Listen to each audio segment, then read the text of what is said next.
रोहन अपने माँ बाप का इकलौता बेटा था। इकलौता बच्चा नहीं, इकलौता बेटा। उसकी बड़ी बहन भी थी जिसकी शादी हो चुकी थी। रोहन की उम्र 27 साल की हो गई थी, पर उसके माँ बाप के लिए वो आज भी एक बच्चा ही था। इसलिए वो सोता था तो अपने मम्मी पापा के ठीक बीच में। दोनों मिलकर दबा देते हो मुझे।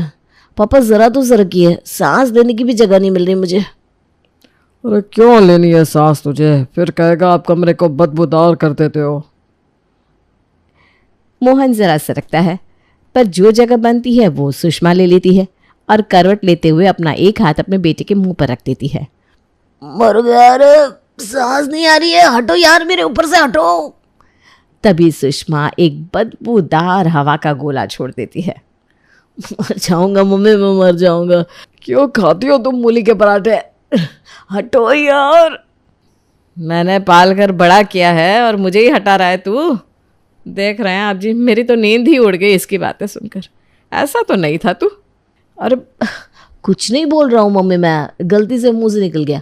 एक काम करो, पैर भी मेरे ऊपर रखो, ठीक है ना? ओलो मिलो लॉज बेटो। माँ बेटे एक साथ रहते हैं। तुझे अगर सोने में प्रॉब्लम हो रही है ना तो अपने पापा को बाहर भेज दे।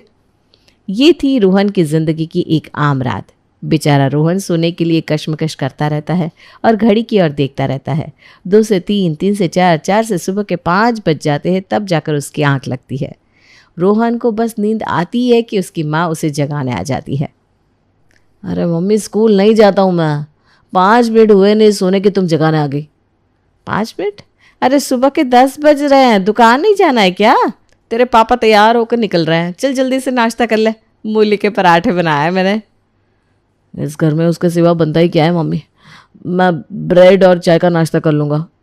तैयार होकर नाश्ता कर रोहन दुकान पर चला जाता है। दोपहर को सुषमा की सहेलियां एक साथ ग्रुप बनाकर उनके पास आती है। तुम सब एक साथ मेरे बेटे के लिए रिश्ता लेकर आई हो क्या? कौन है लड़की, फोटो तो दिखाओ। बहू लाकर करेगी क्या? उसे अपने कमरे में ज़मीन पर सुलाएगी क्या? हम तो तुझे शादी का कार्ड देने आए हैं। 7 औरतें एक साथ? तुम सबके घर में शादी है क्या? मुझे तो लगा तुम सब या तो वोट या फिर चंदा मांगने आई हो। अरे पगली, शादी तो सिर्फ मेरे घर में है। पहले मैं गई रिंकी के घर उसे कार्ड देने के लिए, फिर वो मेरे साथ आ गई, फिर हम दोनों गए बबीता के घर, उसे कार्ड दिया, फिर हम तीनों साथ आ गए। ऐसे करते करते हम सातों आखिरी कार्ड देने तेरे घर पहुँचे हैं। काफ़ी बड़ी पार्टी होने वाली है, तुझे ज़रूर से आना है। हो सकता है वहीं तुझे अपने बेटे के लिए कोई राजकुमारी मिल जाए। राजकुमारी तो आ ही जाएगी, पहले अच्छा खाना मिल जाए। जैसे सभी सुषमा को न्योता देकर निकलते हैं, सुषमा सीधा अपने पति और बेटे को कॉल लगाती है। अरे जी, शादी का कार्ड आया है, अब आराम से मूली के पराठे दबाएंगे हम। फिर मूली के पराठे? नहीं मम्मी, अगर आप दोनों ने मूली के पराठे खाए फिर तो मैं कमरे में नहीं सोने वाला। आज मैं अपने कमरे में सो जाऊंगा। वैसे भी कार्ड आया है, और क्या क्या होगा शादी में? Pasta, chow mein. अब तो काम नहीं होगा भी मुझसे। रात को पूरा बंसल परिवार किरण के बेटे की शादी में पहुंचता है। बाप रे बाप, लगता है इन लोगों ने अपनी सारी कमाई शादी में ही लगा दी है। पर कहीं मूली के पराठे नहीं दिख रहे। और ये तेरे पापा कहाँ चले गए? तभी भागता हुआ मोहन वहाँ आता है और फुसफुसाते हुए कहता है, सुषमा जी देखिए, वहाँ है मूली के पराठे। मैं चक्कर लगाकर आ गया पूरे फूड काउंटर का। फ्राइड राइस के काउंटर के बगल से एक रास्ता अंदर गया है, वहाँ मंचाव सूप के बगल वाले काउंटर पर है मूली के पराठे। कैसे लोग हैं ये जो शादी में मूली के पराठे रखते हैं? मैं तो किसी फंक्शन में जाऊँ तो मुझे कभी भी मूली के पराठे नहीं मिलते, और आप लोग पता नहीं कहाँ से ढूंढ कर निकाल लेते हैं। देखना पड़ता है सर जी, खोजनी पड़ती है अच्छी से। आजकल के नौजवानों की तरह हम आलसी तो नहीं हो सकते। अब तो लोगों की तरह हम भी आलसी हो जाएंगे तो कुछ नहीं मिलने वाला। एक काम कीजिए सुषमा जी, आप राज जी को भी फ़ोन करके बुला लीजिए, वो भी बेचारी पराठे खा लेगी, कितना मन रहता है ना उसका। और मूली के पराठों के दीवाने बंसल परिवार के लोग अपनी बेटी राशि को भी शादी में बुला लेते हैं। यहाँ माँ बेटी मिलकर मूली के पराठे खा रहे थे तो वहाँ रोहन इधर उधर टहल रहा था, जहाँ उसकी नज़र पड़ती है प्रिया पर। वाह, कौन है ये लड़की? इससे तो बात करनी पड़ेगी। लगता है लड़की वालों की साइड की है। और एक ही नज़र में रोहन प्रिया को अपना दिल दे बैठता है। बिना देरी किए रोहन प्रिया से बातें करना शुरू कर देता है और पहली ही मीटिंग में उसका नंबर भी ले लेता है। आज पहली बार हमेशा अपने पापा मम्मी के साथ सोने वाला रोहन अलग कमरे में जाकर सोता है। यहाँ मैं आराम से रात भर प्रिया से चैटिंग कर पाऊंगा। ये रोहन को क्या हो गया मम्मी, आज आपके साथ नहीं सो रहा? हम लोग तो भाई मूली के पराठे खाकर आए हैं ना, इसीलिए लाट साहब एटीट्यूड दिखा रहे। कोई बात नहीं, सोने दे अकेले, खुद डर कर बीच रात में हमारे पास आ जाएगा। पर रोहन वापस आता ही नहीं, क्योंकि वो पूरी रात सोता ही नहीं वो तो सिर्फ प्रिया से बातें करता रहता है। अगली सुबह सुषमा जब अपने बेटे को उठाने उसके कमरे में जाती है तो देखती है कि रोहन तो पहले से ही नहा धोकर तैयार बैठा है। अरे तू तो तैयार भी हो गया? हाँ, और नाश्ता नहीं कर पाऊंगा मैं, दुकान निकलना है ना, तो नाश्ता रास्ते में ही कर लूँगा। अरे अचानक से इस लड़के को क्या हो गया? और रोहन जो अपने माँ बाप का लाडला बच्चा था वो अचानक ही बड़ा हो जाता है और मैच्योर बिहेव करने लगता है। रोहन में ऐसे बदलाव को देखकर सुषमा और मोहन को अंदाज़ा हो जाता है कि उसके बेटे की लाइफ में कोई लड़की आ चुकी है। एक रात खाने की टेबल पर पहले तो मुझे लगा था कि तेरे पीछे कोई लड़की आ गई तो वो बेचारी सब कुछ मैनेज कैसे करेगी, तू सब कुछ मैनेज कैसे करेगा। पर अब मैं समझ गई हूँ कि कोई प्रॉब्लम नहीं होगी, क्योंकि मेरा बेटा बड़ा हो गया है। इसलिए मैंने एक जगह बात चलाई है, वो लोग कल तुझे देखने आ रहे हैं बेटा। अरे पूछा तो होता मम्मी आपने मुझसे किसी को बुलाने के पहले। मुझे ऐसी किसी से शादी नहीं करनी। मैं शादी करूँगा तो प्रिया से ही करूँगा। हम तो जानते ही थे बेटा, ये सब किसी लड़की के कारण ही हो रहा था। तू बात नहीं कर रहा था तो हमने ये पासा फेंका।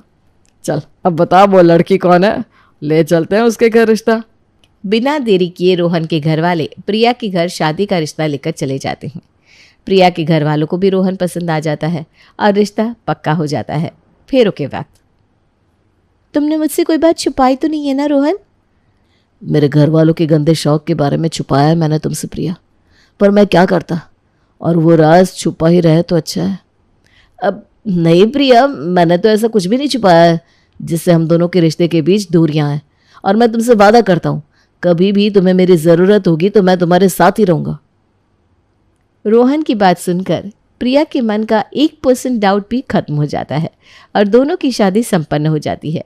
शादी करके प्रिया रोहन के घर आती है। अगली सुबह लाल रंग की साड़ी और कुछ गहने लेकर सुषमा अपनी बहू के कमरे में आती है।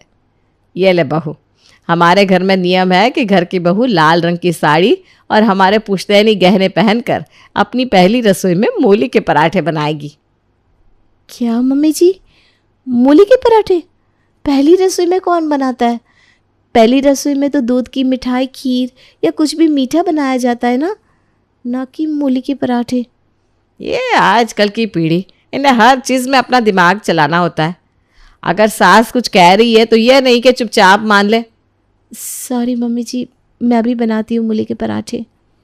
और प्रिया इस बात पर हामी भर के रसोई में मूली के पराठे बनाने चली जाती है और उसके पीछे से सुषमा सभी से कहती है, मछली ने कांटा निगल लिया है, मूली का पराठा तैयार होने वाला है। मतलब भाभी पराठे बनाने के लिए तैयार हो गई? मैं नहीं मानती। तो मत मान, जा रही थी ना अपने ससुराल, चल उठा बैग और निकल। अरे ऐसे कैसे चली जाएगी मेरी लाडली बेटी? अगर पराठे बन रहे तो खा कर ही जाएगी मेरी लाडो। पर विश्वास तो मुझे भी नहीं हो रहा कि पहले ही दिन बहू मूली के पराठे बनाने राजी कैसे हो गई। कहीं आप हमसे मजाक तो नहीं कर रही? मोहन ये कह रहा था कि तभी हाथ में पराठे की प्लेट लिए प्रिया बाहर आती है। मम्मी जी ने कोई झूठ नहीं कहा पापा जी। अब समझ में आया मुझे कि मुझे पहली रसोई में मूली के पराठे बनाने क्यों कहा गया था। इस घर में सब मूली के पराठे के दीवाने लगते हैं। तो पेश है आपके सामने मूली के पराठे, साथ में है लहसुन की चटनी। तभी तैयार होकर रोहन अपने कमरे से बाहर आता है और मूली के पराठे देखकर उसका सर चकरा जाता है। तुमने मूली के पराठे बनाया प्रिया? पर क्यों? क्यों क्या? ये तो इस घर का नियम है ना कि बहू पहली बार मूली के पराठे ही बनाती है। अरे कितनी भोली हो तुम। तुम्हें क्या पता कि अब हर रोज़ हर वक्त तुम्हें यही बनाना पड़ेगा। सभी मूली के पराठे खा लेते हैं सिवाय रोहन और प्रिया के। फिर रोहन अपनी दुकान चला जाता है और प्रिया कपड़े धोने के लिए इकट्ठा करने लगती है। जैसे ही वो अपने ननद के कमरे में जाती है गंदे कपड़े लेने के लिए, तो बदबूदार सुगंध से उसका स्वागत होता है। हे भगवान, ये क्या है? हे रामकृष्ण परमानंद, ये क्या हुआ? मेरा तो सर ही चकरा गया। ये क्या बदतमीजी है भाभी? ऐसी भी कोई बदबू नहीं आ रही है कमरे से? कपड़े नहीं धोने हैं तो सीधे सीधे बोल दो, ऐसे ड्रामे तो मत करो। लगता है आपकी नाक बंद है दीदी, आपके कमरे से इतनी बदबू आ रही है, लगता है किसी ने 10-10 नल खोल दिए हो। मुझसे तो अंदर नहीं आ जाएगा। आप प्लीज़ कपड़े बाहर ला कर रख दो। अपना सर पकड़कर बेचारी प्रिया वॉशिंग मशीन के पास जाती है। ज़रूर दीदी के कमरे में कोई चूहा मरा होगा, वरना इतनी बदबू कैसे आ सकती है भला। रात को जब रोहन वापस आएंगे तो उनसे फेंकने को कह दूंगी। दोपहर के वक्त प्रिया दाल चावल की तैयारी कर रही थी कि उसकी ससुर रसोई में आते हैं। चावल बना रही हो बहू? आज तो चावल कोई खाएगा नहीं, आज तो एकादशी है ना। एक काम करो, मूली के पराठे ही बना दो। लहसुन की चटनी तो रखी हुई है, वो भी यूज़ हो जाएगी। और दोपहर को फिर से प्रिया बनाती है मूली के पराठे और सभी को परोसती है। ये क्या खिला दिया भाभी आपने? अब तो मुझे अपने ससुराल जाने का मन ही नहीं कर रहा। सही में बहू, ये तो नाश्ते वाले पराठे से भी अच्छे हैं। रेस्टोरेंट वालों को भी मूली के पराठे बेचने शुरू करने चाहिए, नहीं जी? बिल्कुल बिल्कुल। रात को रोहन घर आता है। आ गए आप? बताइए क्या खाएंगी? वो क्या बताएगा, मैं बताती हूँ। पापा जी सुबह 2 किलो मूली लेकर आए थे, रखे रखे ख़राब हो जाएगी। एक काम कीजिए, मूली के पराठे ही बना ले। फिर से? प्रिया को तो समझ में नहीं आ रहा था कि एक दिन में 3-3 बार मूली के पराठे कोई कैसे खा सकता है, पर वो अपने ससुराल वालों की बात मानकर सभी को मूली के पराठे खिला देती है। रात के खाने के बाद सभी अपने कमरे में चले जाते हैं और असली विस्फोट अब शुरू होता है। प्रिया गहरी नींद में होती है कि उसे जोर की एक आवाज़ सुनाई देती है। सिलेंडर तो बंद करके आई थी मैं, ये क्या फट गया? अरे रोहन उठो, हे भगवान, मेरा तो जी घबरा रहा है। अरे कुछ नहीं प्रिया, ये रोज़ का है, सो जाओ। पर थोड़ी ही देर में फिर से प्रिया को वही आवाज़ सुनाई देती है। आवाज़ तो पापा जी के कमरे से आ रही है, कहीं कोई उनके कमरे में घुस तो नहीं गया? हमारी मदद चाहिए होगी उन्हें, ये तो उठने का नाम ही नहीं ले रहा। मैं ही जाती हूँ। और प्रिया जैसे ही बाहर हॉल में पहुँचती है, उसकी सास, ससुर और ननद के कमरे से आ रही बदबूदार दुर्गंध उसके नाक में जाती है। ये तो मूली के साइड इफ़ेक्ट है, छी। अब समझ में आया क्यों रोहन नींद से नहीं जागा। यानी दीदी के कमरे में कोई चूहा नहीं मरा था। मूली के पराठे खाने के बाद अगर इन सब का पेट इतना बिगड़ जाता है तो इन्हें खाने ही क्यों होते हैं पराठे? और पूरी रात बंसल परिवार गैस के गोले छोड़ता रहता है। सुबह के 6 बजे बबीता अपने मुंह पर मास्क पहने सुषमा के घर आती है। मेरा ये फ्लैट छुड़वा कर मानेंगे क्या आप लोग? कितनी बार कहा है कि रात को मूली के पराठे मत खाया कीजिए। आपके फ्लैट की बदबू मेरे फ्लैट में आ रही है। पेस्ट कंट्रोल वालों को कॉल करना पड़ा मुझे।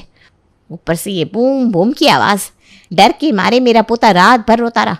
पूरी रात सोए नहीं हम लोग। हाँ, तो हमारी मूली, हमारा आटा और हमारी रसोई। अरे तेरा क्या जा रहा है? नहीं बर्दाश्त होता तो छोड़ दे फ्लैट। मैंने तो कितनी बार सेक्रेटरी को कहा है कि हमारे बगल वाले फ्लैट को खाली छुड़ा दे। ऐसे भी इस प्रॉब्लम के कारण वहाँ महीने भर से ज़्यादा कोई रह नहीं पाता। और रह पाए इसलिए सोसाइटी वालों ने ये नियम बनाया था कि तू सिर्फ और सिर्फ ब्रेकफास्ट में ही मूली के पराठे बना सकती है, और उसके बाद अगर पराठे बने तो तुझे सोसाइटी से निकाल दिया जाएगा। चल अब बाहर। तुझे क्या लगा मैं इतनी मूर्ख हूँ कि खुद के पैरों पर कुल्हाड़ी मार लूंगी? सभी के सामने मैंने ये वादा किया था कि मैं नाश्ते के अलावा और किसी भी वक्त मूली के पराठे नहीं बनाऊंगी, पर मेरी बहू ने तो ऐसा कोई वादा नहीं किया था ना। बबीता सर पकड़ लेती है। अब उसके पास बोलने के लिए कुछ नहीं रह गया था। और फिर से प्रिया के ससुराल में मूली के पराठे बनते हैं। कल पापा जी ने जो मूली लाई थी ना, वो ख़त्म हो गई है मम्मी जी, तो अब मूली के पराठे नहीं बना रही हूँ मैं। तू शायद भूल गई है बेटा कि कल रात को शरद पूर्णिमा थी। पूर्णिमा का चांद बड़ा शुभ होता है, इसीलिए पूरी रात को छत पर मूली को रखना चाहिए। चांद का अमृत जब उस पर गिरता है तो उस अमृत वाले मूली को खाने से शरीर में ताकत आती है। पर कल तो शायद 14 थी ना पापा जी? ज्यादा मत बोल। सभी के नाश्ते के बाद नींद पूरी ना होने के कारण प्रिया की बार बार आंख लग रही थी, इसलिए वो अपनी सास के पास जाकर कहती है, मैं पूरी रात सो नहीं पाई हूँ मम्मी जी, इसलिए मैं कुछ देर आराम करने जा रही हूँ। सभी को नाश्ता करवाने के बाद जैसे ही प्रिया अपने कमरे में लेटती है, मूली खाए हुए उसके सारे घर वाले बुमा बुम करना शुरू कर देते हैं। हे भगवान, इतनी गंदी बदबू कैसे सोऊं मैं। तभी प्रिया के दिमाग में कपड़े वाले क्लिप का आइडिया आता है। अपने नाक पर क्लिप लगाकर बेचारी सो जाती है। इसी तरह कुछ दिन प्रिया और रोहन मैनेज करते हैं, पर ये कब तक चलता। दिन में मास्क और रात में नाक पर क्लिप। बहुत हो गया रोहन, अब मुझसे और बर्दाश्त नहीं होता, मैं अपने मायके जा रही हूँ। मेरे घर वालों की गलती की सज़ा तुम मुझे क्यों दे रही हो बेबी? मैं तो मूली खाता भी नहीं हूँ। मेरे पास एक उपाय है। हम अपने पूरे घर को साउंड प्रूफ और फाट प्रूफ बनवा लेते हैं, जिससे जब भी कोई फाट करे तो उसकी आवाज़ ही सुनाई नहीं देगी। सारे नॉइज़ कैंसलेटर उस नॉइज़ को कैंसिल कर देंगे और जो बदबू होगी ना, वो खुशबू में बदल जाएगी। रोहन साइंस का इस्तेमाल करता है, पर जैसे ही इस काम के लिए लोग उसके घर आते हैं तो घर की बदबू से 1 मिनट में ही बेहोश हो जाते हैं। तुमने वादा किया था तुम सब कुछ ठीक कर दोगे रोहन, ये लोग यहाँ 2 मिनट में बेहोश हो गए। तुम तो दुकान चले जाते हो, सोचो मुझ पर क्या बीतती होगी। 24 घंटे इस स्मेल को सूंघती रहती हूँ, मेरे तो नाक के बाल भी चले गए। मैं इस घर को छोड़कर जा रही हूँ। और सच में प्रिया अपना सारा सामान बांधकर घर की दहलीज लांघने लगती है कि मोहन कहता है, नहीं बहू, ऐसा मत करो। हम वादा करते हैं कि अब से इस घर में कोई भी मूली का पराठा नहीं खाएगा। और फाइनली बंसल परिवार फाट प्रूफ हो जाता है।